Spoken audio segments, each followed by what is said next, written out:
Morning everyone, welcome back to my channel. তো আজকে হচ্ছে রথযাত্রা, তো সবাইকে জানাই শুভ রথযাত্রা। আর আজকের দিনে কি কি করব না করব সব আপনাদের সাথে শেয়ার করব। তো আজকের দিনে সকালটা শুরু হয়েছে মালায় চরম বদমাইশির সঙ্গে, সারাক্ষণ বদমাইশি করছে। আজকে সারাদিনে কি কি করছি না করছি দেখতে থাকুন। আর এই যে সকাল থেকেও এত বদমাইশি করছিল, কোনো কাজ করতে দিচ্ছে না জানেন। আর এত ওর এখন বাজে স্বভাব হয়েছে না, রান্নাঘর থেকে চায়ের কৌটো চিনির কৌটো সব নিয়ে চলে আসে। ওর জন্য বলটা ধরিয়ে দিয়েছি, বলটা নিয়ে খেলছিল। এবার যেমনি ওই দিকে চলে গেছে, বলটাকে নিয়ে মুখে করে আমার কোলে এসছে, কোলে বসে বসে খেলবে।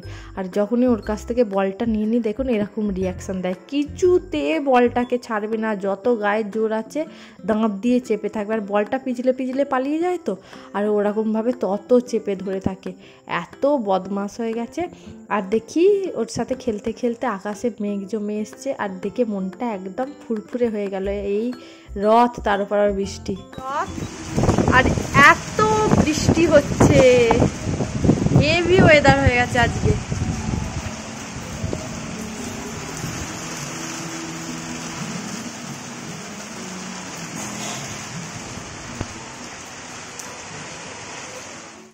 একে রথ, তার মধ্যে বর্ষাকাল, আর তার মধ্যে ইলিশ মাছ, আহা আলাদাই কম্বিনেশন। আর সেদিনকে ওয়েদারটা ঠান্ডা হয়ে গেছিলো, আর আমাদের বাড়িতে প্রচুর কিছু রান্না হয়েছিল।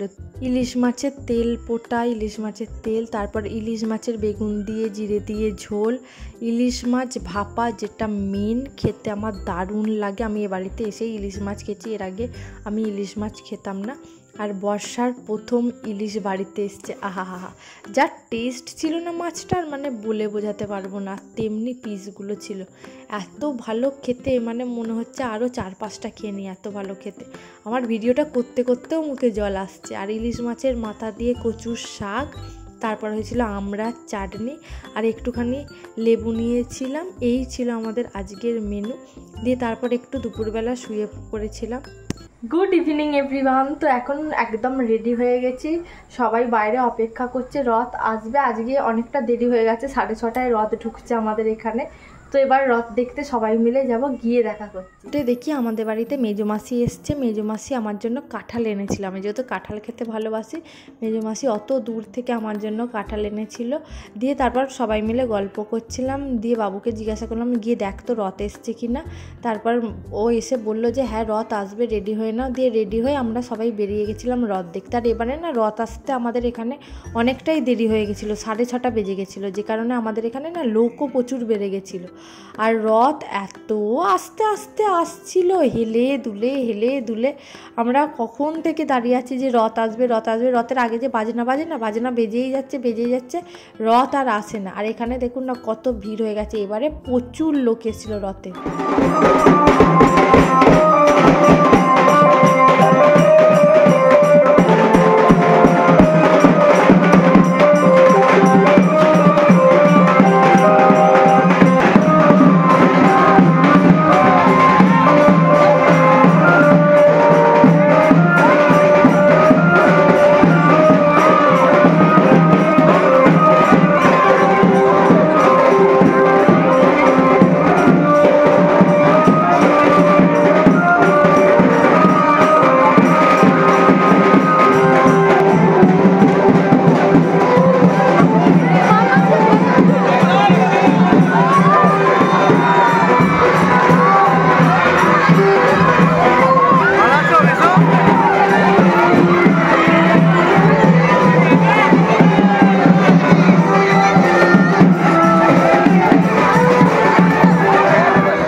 দেখছেন রথে কত লোক হয়ে গেছিলো। এবার দড়ি টানার সময় কি হয়েছে, সব মানে রথটা যেহেতু একটুখানি ওখানে দাঁড়িয়ে গেছিলো, সবাই এসে দড়ি ধরতে এসছে। এবার বাচ্চাগুলো মিডিলে এমনভাবে ফেসে গেছিলো না, আর বেরোতে পারছিল না। তো ওকে বললাম বুবুনদিকে যে তোমরা বাচ্চাগুলোকে আগে বের করো, না হলে এত ঠেলাঠেলিতে যদি কেউ একজন পড়ে যায় তাহলে বিশাল বড় একটা অ্যাক্সিডেন্ট হয়ে যেত। কারণ বাচ্চা তো, এবার ভিড়ের মধ্যে কি হবে না হবে, ওর জন্য ওদেরকে আগে ঠেলে সরিয়ে দিয়েছিলাম। আর এখানে আমি আমার বরকে বলছিলাম এবারে রথের পেছন যাবে না, প্রত্যেকবারই আমরা রথের সাথে যাই, কিন্তু কি হয় বলুন তো, রথের যেতে আসতে না অনেকটা সময় চলে যায়। এবার বাবা মাও আমাদের বাড়িতে আসবে বলেছিল। আর এখানে মালায়ের সঙ্গে একটা এক্সপেরিমেন্ট করছিলাম যে চোট্টর এসে যদি আমাদেরকে মারধর করে ও কি করে না করে দেখার জন্য। যে আমি আমার বরকে লাঠি দিয়ে মারবো, দেখি মালাই কি করে, বাঁচাতে আসে না। আর ও এত আমার ঘাড়ে লাফিয়েছে, মানে একবার দুবার ও পারলে এমন আমায় তেড়ে তেড়ে আসছিল, আমার নিজের ভয় লাগছিল যে ও যদি আমাকে হুট করে কামড়ে দেয়।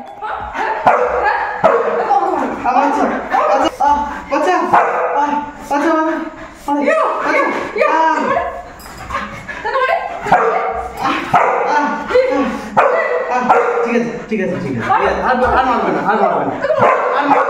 মারবে না মানে ছেড়ে দে আর মারবে না, ছেড়ে দে।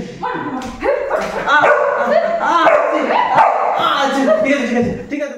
আর দেখলেন মালাই আমায় কিরাম তেড়ে তেড়ে যাচ্ছিলো। দিয়ে তারপর আমরা একটু বেরিয়েছিলাম টুকিটাকি কেনাকাটার জন্য। আর মিষ্টির দোকানে খালি ভিড় দেখুন জিলিপির জন্য। আর একটু ছোট করে হাঁ করো। ওরে বাবা রে, ওরে বাবা।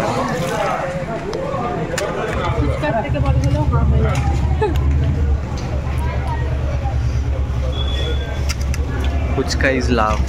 তো তারপর কেনাকাটি হওয়ার পর একটু ফুচকা সামনে দেখতে পেলাম, ফুচকাটা খেতে ইচ্ছা করছিল, তো ফুচকা খাচ্ছিলাম। আর আমার বর বলছিল, বাপরে তুমি তো যা ফুচকা খাচ্ছ, বাপরে বাপ। তো তারপর আবার তাড়াহুড়ো করে বাড়িও ফিরছিলাম, কারণ বাবাদের আসার কথা ছিল। আর এখানে মালাইকে দেখুন না, আমার বাবার গাড়ির আওয়াজ, আমার বরের গাড়ির আওয়াজ, আর আমার শ্বশুরমশাই সাইকেলের আওয়াজ, ও এত চিনে গেছে। এলেই এরকমভাবে জানলা দিয়ে দাঁড়িয়ে দেখে কে এলো না এলো, আদুও এলো নাকি এমনি শুনেছে।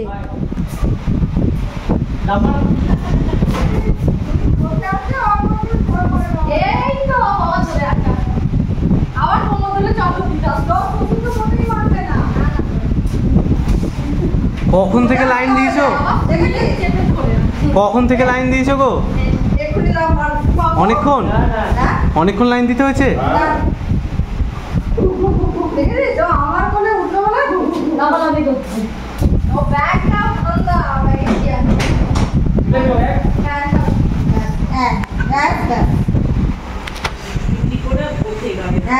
ও গাড়ি আওয়াজ বুঝে গেছে।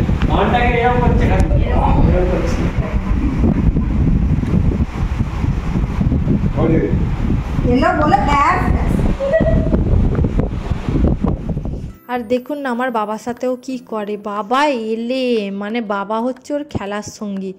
এত বাবাকে চেপে ধরে হাতগুলোকে কামড়াবে, আর ও মজা পায় ওটাই, ইচ্ছা করে। আমার বাবা যদি কিছু নাও করে না, ও এসে বাবাকে খোঁচা দেয় যে আমার সঙ্গে একটু খেলো, এসে ঠেলবে, এসে পায়ের কাছটা দাঁতটা একটু ঠেকাবে যে আমার সঙ্গে খেলো, এরকম করবে। এবার বাবারা যেহেতু জিলিপি আনবে বলেই ছিল, ওর জন্য মা মানে আমার শাশুড়ি মা আগে থেকে পাঁপড় ফাঁপড় এনে রেখেছিল, যে সব জিলিপি পাঁপড় ভাজা সব একসাথে খাওয়া হবে। তো ওর জন্য আমার বর এখানে পাঁপড় ভাজছিল, আর এই হচ্ছে জিলিপি। রথে তো জিলিপি না খেলে রথ ইনকমপ্লিট, জগন্নাথ পাপ দেয়। তো রথে জিলিপি খাওয়া মাস্ট। আর ও এখানে পাঁপড় ভাজছিল। জানেন তো, আগে যখন ছোট ছিলাম তখন রথ মানে জিলিপি আর পাঁপড় ভাজা, মানে এই দুটো খেতেই হবে। কিন্তু আস্তে আস্তে এই পাঁপড় ভাজার চলটা যেন কোথাও মিলিয়ে গেছে। জিলিপির চলটা তাও এখনও আছে, মিষ্টির দোকানে গেলে দেখা যায় অনেক লাইন পড়ে। পাঁপড় ভাজাটা সেইভাবে খাওয়া হয় না। তো এবারে আমরা ভেবেছিলাম যে পাঁপড় তো অনেকদিন খাওয়া হয়নি, দুটো একসাথে এবারে খাবো। তো এবারের রথটা তো আমার দারুণ কেটেছে। তো সবাইকে দিয়ে মা বাবা চা খাবে, একটু চাও করে দিয়েছিলাম, দুজনে মিলে খাচ্ছিলাম। আর জানেন তো, জিলিপি পাঁপড় খাচ্ছি বলে মালাই এমনভাবে তাকিয়েছিল করুণভাবে, কিন্তু ওকে তো দেওয়া যাবে না, ওর শরীর খারাপ করবে। ওর জন্য একবার আমাদের কাছে আসছে, একবার বাবার কাছে আসছে, এই করছে। মালাই তোকে কেউ জিলিপি আর পাঁপড় দিচ্ছে না, সবাই খাচ্ছে। সবাইকে রথের অনেক শুভেচ্ছা। আর খাও জিলাপি, আমি খাচ্ছি পাঁপড়। আহা আহা। তো আমার রথের দিনটা এরকমই কেটেছিল। আজকের ভিডিওটা এটুকুই। ভিডিওটা যদি কিছু ভালো লেগে থাকে please do like, share and subscribe my channel. আর আমার ভিডিওগুলো যদি আপনাদের ভালো লেগে থাকে প্লিজ সাবস্ক্রাইব করুন, আর পাশে থাকা বেল আইকনটা হিট করতে একদম ভুলবেন না। দেখা হচ্ছে next video. Till then tata.